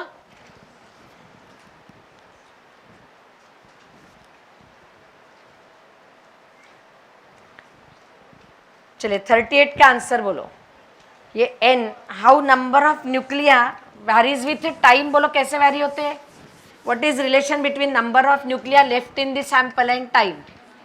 n equal to n0 e to the power minus lambda t. यानी graph between number of nuclei left in the sample and time, is it exponential और नॉट? यही ग्राफ उन्होंने दिया है. और क्वेश्चन ग्राफ किस में पूछा है? एक्टिविटी. एक्टिविटी यानी dn बाई dt, और dn बाई dt और किस में ग्राफ पूछा है? n. बोलो तो क्या रहेगा dn बाई dt और n में? dn by dt activity actually minus dn by dt को कहते हैं, और माइनस dn बाई dt होता है लैम्डा n. तो यानी a is equal to lambda n. तो बोलो ग्राफ बिटवीन एक्टिविटी और n क्या रहेगा? Straight line passing through origin.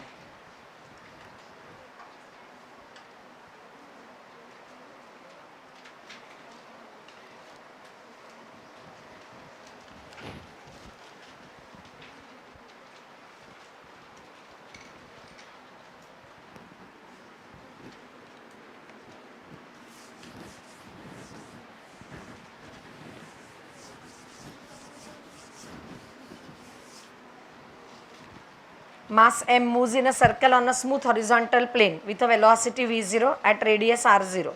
Mass is attached to string which passes through smooth hole in the plane as shown. Tension in the string is increased gradually. A tension बढ़ाते गए हाँ. And finally m moves in a circle of radius r0 by 2. बोलो इस process में tension बढ़ाते हैं.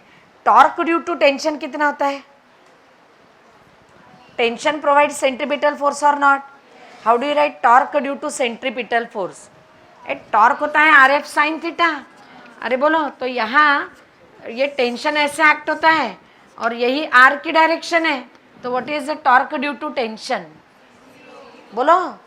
तो tension कोई टॉर्क प्रोवाइड नहीं करता. तो बोलो कोई टॉर्क एक्ट होगा क्या इस प्रोसेस में? नहीं. अगर टॉर्क नहीं एक्ट होता है तो क्या कंजर्व होता है? Angular momentum. कैसे लिखोगे पार्टिकल का एंगुलर मोमेंटम? आई ओमेगा तो इन जनरल बॉडी का लिख सकते हैं, एक सिंगल पार्टिकल का mvr. अरे सिंगल पार्टिकल का डू यू नो mvr होता है कि नहीं? तो बोलो मास कितना है पार्टिकल का? m. वेलोसिटी लिखती हूँ इनिशियली v नॉट और initial radius r not. L2 mass same रहेगा कि नहीं? फाइनल वेलोसिटी लिखती हूँ v और बोलो final radius r not by 2. तो बोलो फाइनल वेलोसिटी का एक्सप्रेशन मिलेगा कि नहीं? Final velocity v will be equal to 2v nought. क्या पूछा है? फाइनल काइनेटिक एनर्जी कैसे लिखोगे? Half m v square. बोलो तो क्या आ जाएगा? Half m into v square यानी 4v नॉट स्क्वेयर. क्या है आंसर बोलो? 2m v naught square.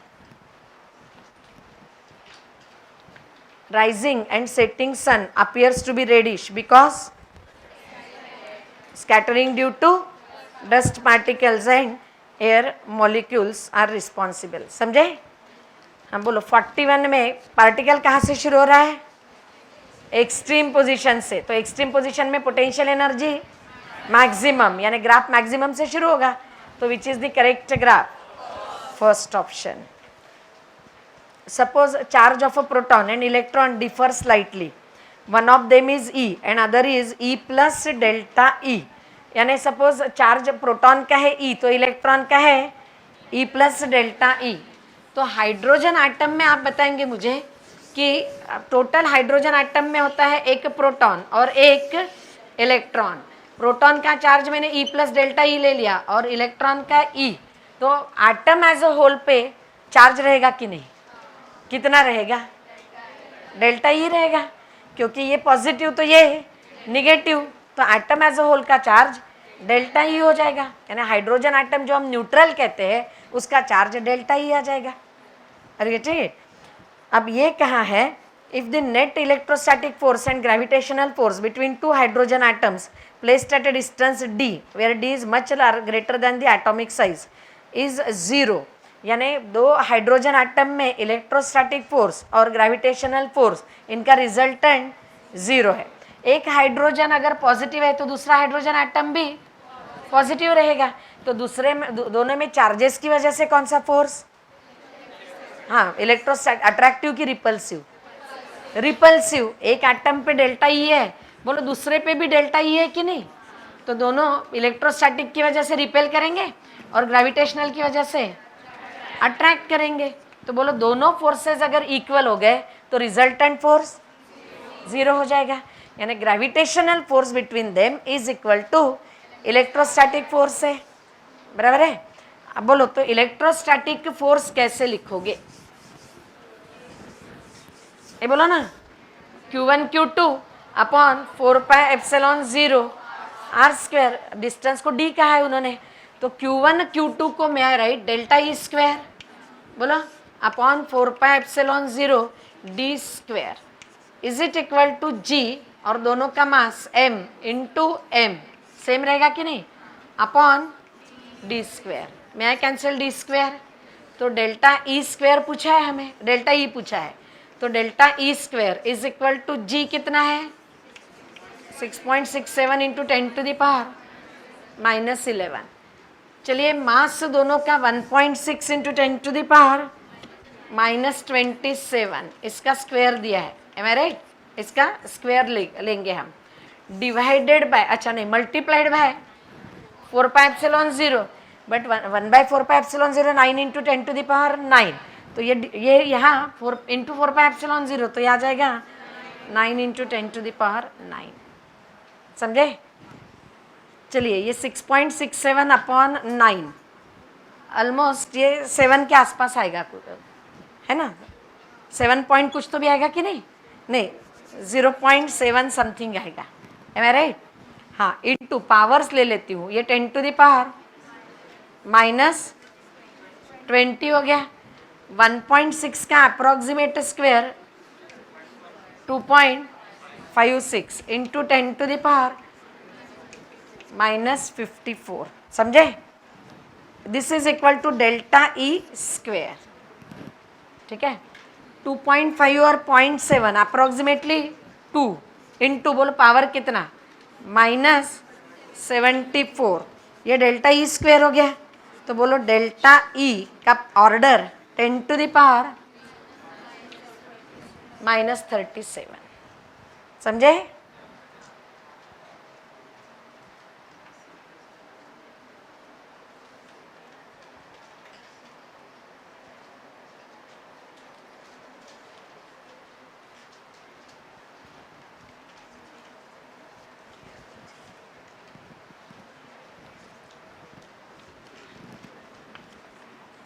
चलिए नेक्स्ट में बोलो दोनों कैपेसिटर्स कैसे हैं, सीरीज में।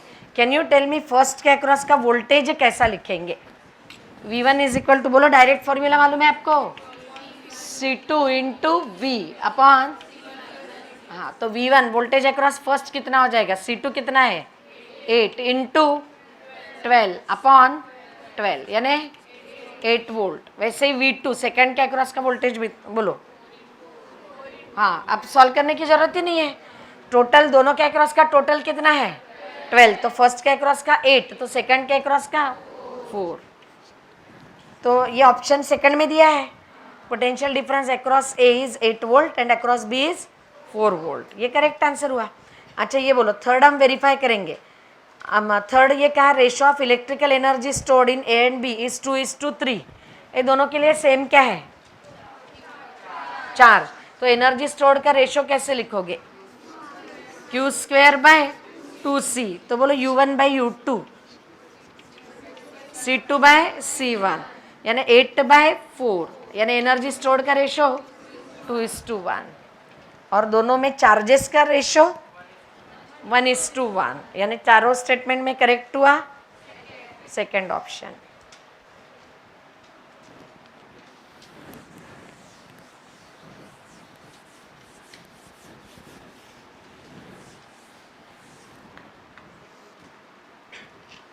चलिए इस फिगर में ये 6 ओम और ये 2 ओम, हाउ दे आर?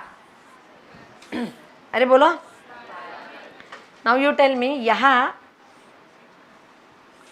हाँ, ये पॉइंट और ये पॉइंट सेम है, तो इससे मैंने अगर B कहा तो इससे B कहती हूँ। तो ये दोनों ये कैसे हुए? ये 2 ओम और 6 ओम ये हो गए पैरेलल में, और ये फिर दिया है 3 ओम। ये समझे क्या? अच्छा बोलो, ये 2 और 6 पैरेलल में, तो इन दोनों का इक्विवेलेंट यहाँ लगाती हूँ। अच्छा, इस पॉइंट को मैं ऐसे A, तो ये B, तो ये बैटरी कौन से दो पॉइंट्स के बीच में है? A एंड B, और B में ये दोनों पैरेलल हो गए। तो 6 और 2 का इक्विवेलेंट बोलो 1.5। तो यहाँ 1.5 आ जाएगा, ये 1.5, और बैटरी ऐसे रहेगी, यानी इक्विवेलेंट रेजिस्टेंस ये 1.5, ये 1.5, और ये बैटरी ऐसे हो गई बोलो, और ये 3 ओम रेजिस्टेंस हो गया। समझे क्या? अब बोलो ये दोनों कितने हुए?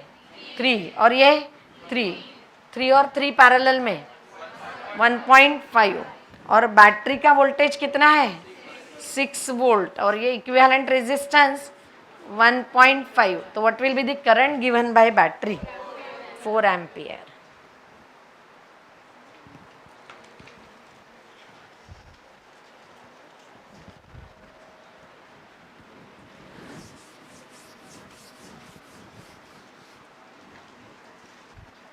In balanced meter bridge, resistance of bridge wire is 0.1 ohm per centimeter.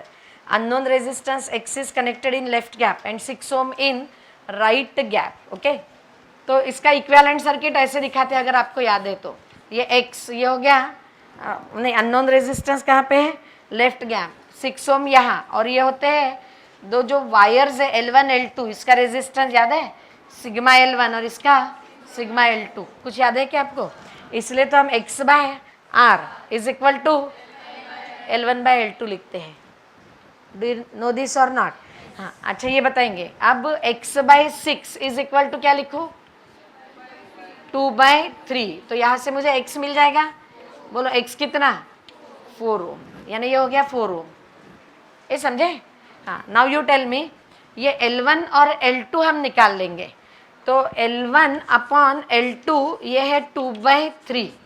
तो कैन यू टेल मी, तो L1/100 - L1 is equal to 2/3 हो गया। ओरली भी बता सकते हो, यानी L1 की एग्जैक्ट वैल्यू कितनी रहेगी? 40, और L2 रहेगा 60। मीटर ब्रिज है ना, टोटल 100 होती है कि नहीं? या यहाँ से निकालो, कितना आया ये?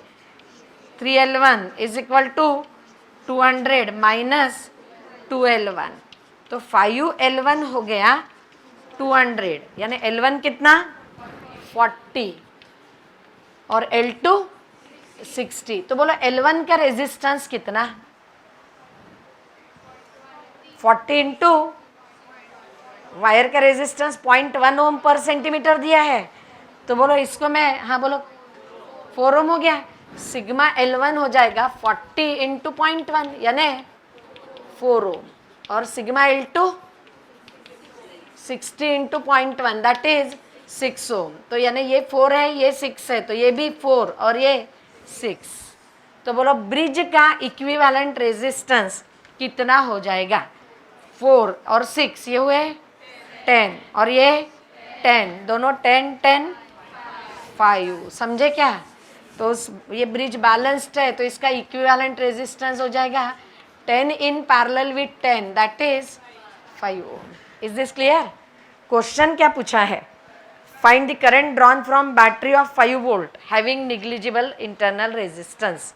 बोलो हाँ, पूरे ब्रिज का रेजिस्टेंस हो गया 5 ओम, तो करंट हो जाएगा 5/5, दैट इज 1 एम्पियर।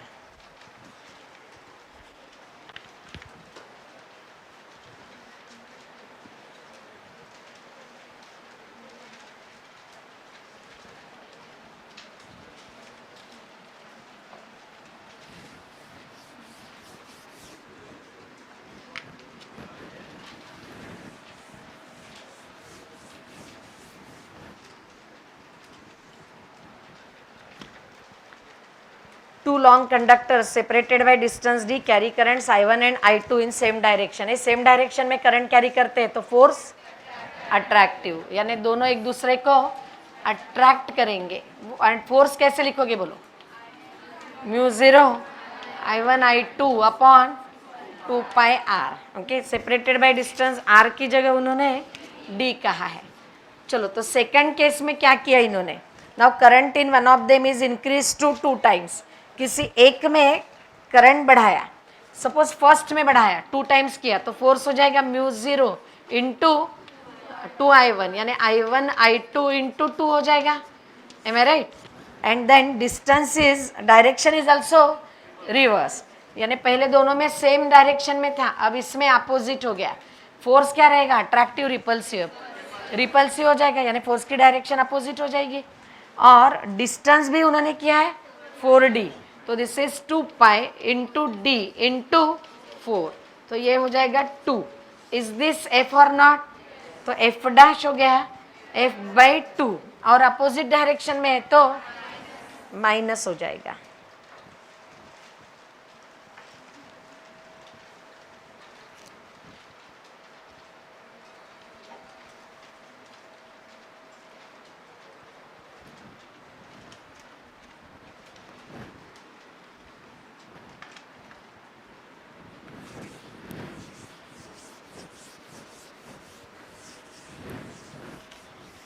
ओके, चलिए, a proton enters a cyclotron with a radius of its d as a 60 centimetre.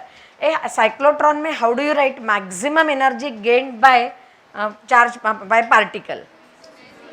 q square b square r square upon twice m, ये मैक्सिमम एनर्जी होती है।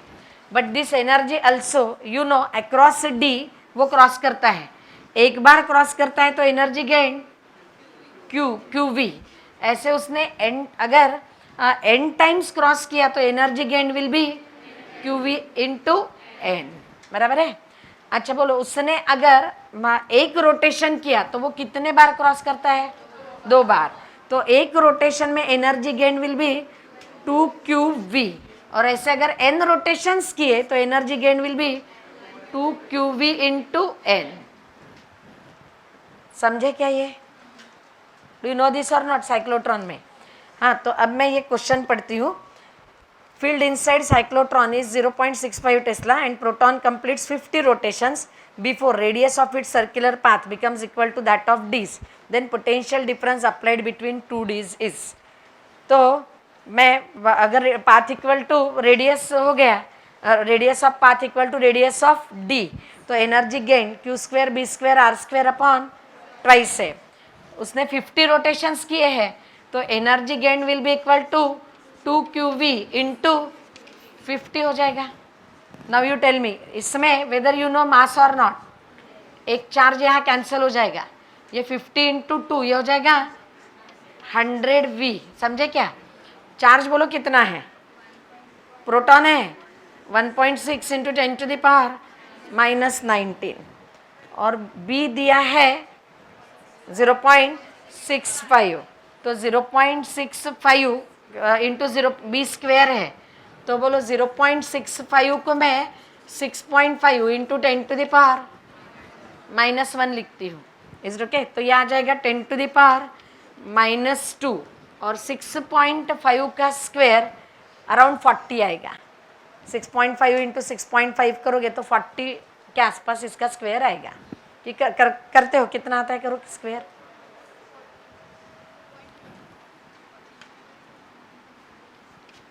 बोलो कितना आया? 42.25। चलो ये बी स्क्वेयर हो गया। आर स्क्वेयर 60 सेंटीमीटर है यानी 0.6 मीटर, तो उसका स्क्वायर हो जाएगा 0.36 यानी 36 इंटू 10⁻⁻², बराबर है। दिस अपॉन 2 इंटू एम, बोलो मास ऑफ प्रोटॉन 1.6 इंटू 10⁻⁻27। ये v निकालना है, ये 100 भी इधर ले आती हूँ, विल दैट डू? हाँ, तो ये 100 भी इधर ले आए। चलिए ये कितना हो जाएगा, ये 1.6 तो हुआ कैंसिल, 36/2 ये हो गया 18। नाउ 42 इंटू 18 आप कर सकते हो, पावर में ले लेती हूँ। ये -19 और ये -4 माइनस, बोलो -23 और ये -25, तो ये आ जाएगा 10⁻², और ये 42.25 इंटू 18। चलो अप्रोक्सीमेटली आंसर क्या आएगा?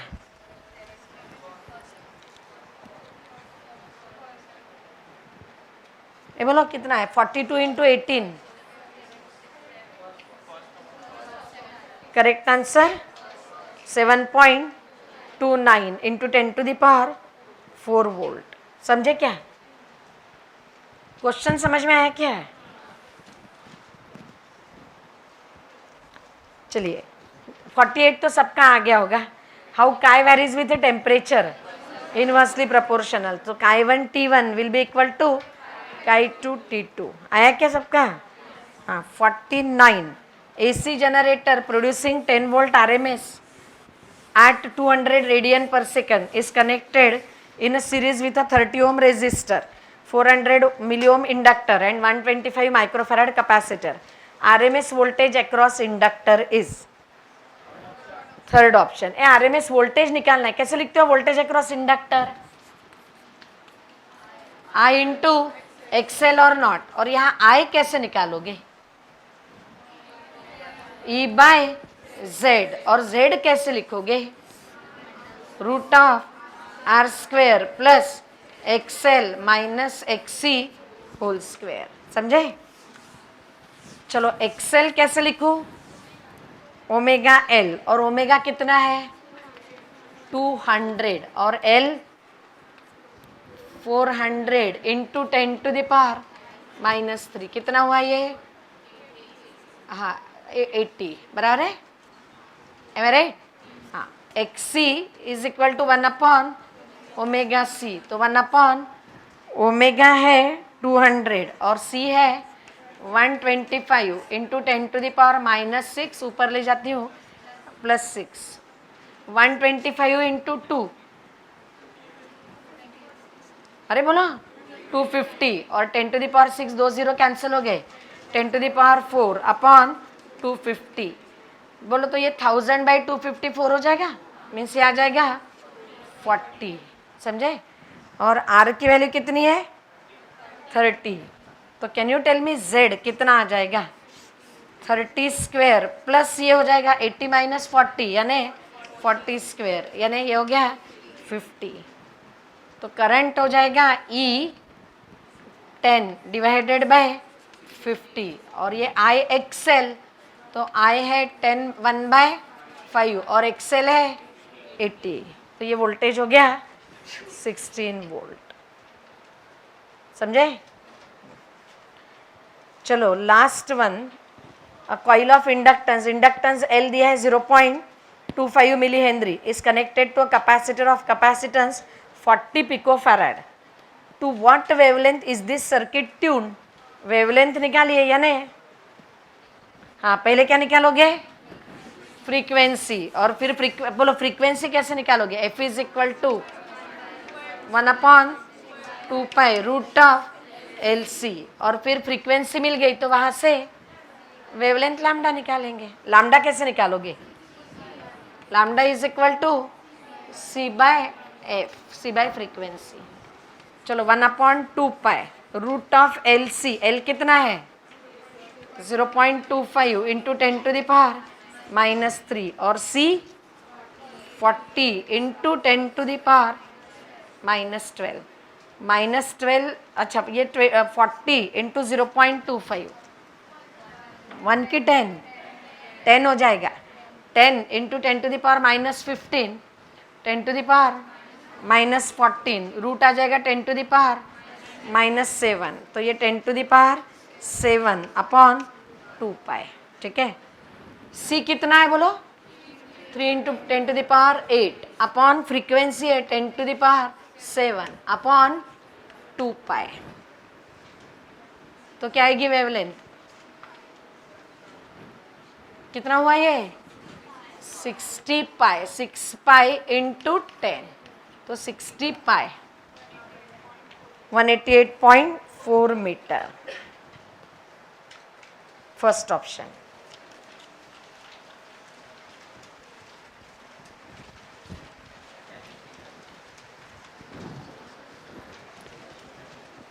तुम लोग कैलकुलेट करो, मैं जस्ट हाईएस्ट बता देती हूँ।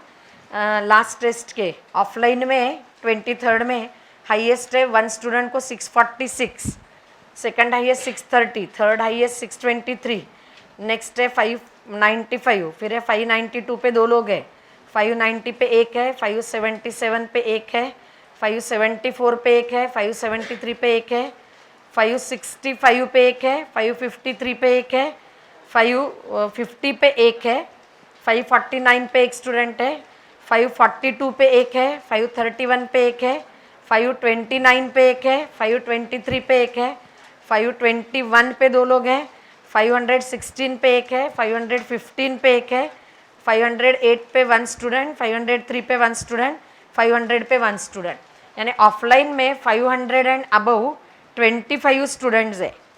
डायरेक्ट आती हूँ अब 450 एंड अबव पे, 450 एंड अबव 37 स्टूडेंट्स है, 440 एंड अबव 40 स्टूडेंट्स है, and 430 and above 45 students, 420 and above 51 students, and 400 and above 62 students, ये ऑफलाइन में।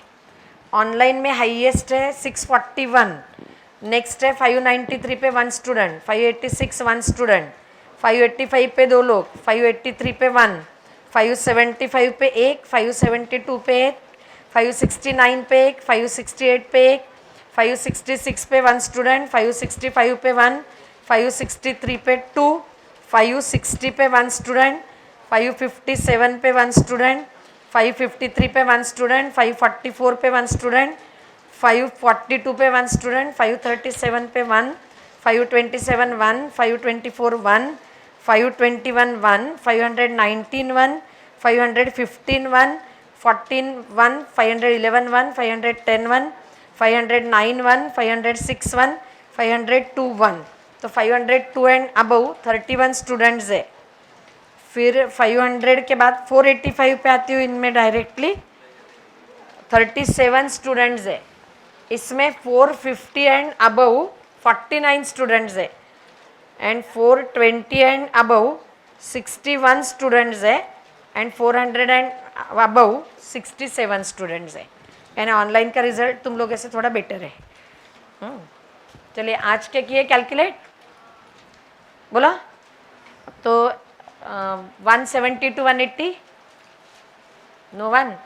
ये पेपर मैंने कंपैरेटिवली टफ इसलिए रखे हैं, टफ यानी टफ नहीं है, थोड़े लेंदी है ना, तो सारे टॉपिक्स कवर हो जाए ये इंटेंशन है। तुम लोगों को अभी थोड़े कम नंबर मिला तो चलता है, बट फाइनल एग्ज़ाम तक सब कुछ कवर हो जाना चाहिए, इसलिए ऐसे दिए हैं। तो अगर कम नंबर मिलते हैं तो डोंट गेट डिसहार्टन, क्या हो रहा है ना, ये प्रैक्टिस है, सब कुछ कवर होना चाहिए। तो बोलो 170 to 180, no one, 160 to 170, 150 to 160, 152, 151, 140 to 150, 130 to 140,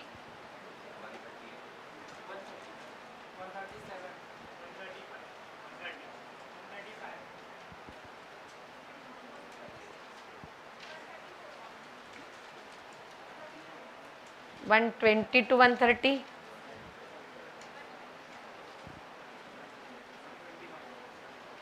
110 to 120, 112 okay ठीक है।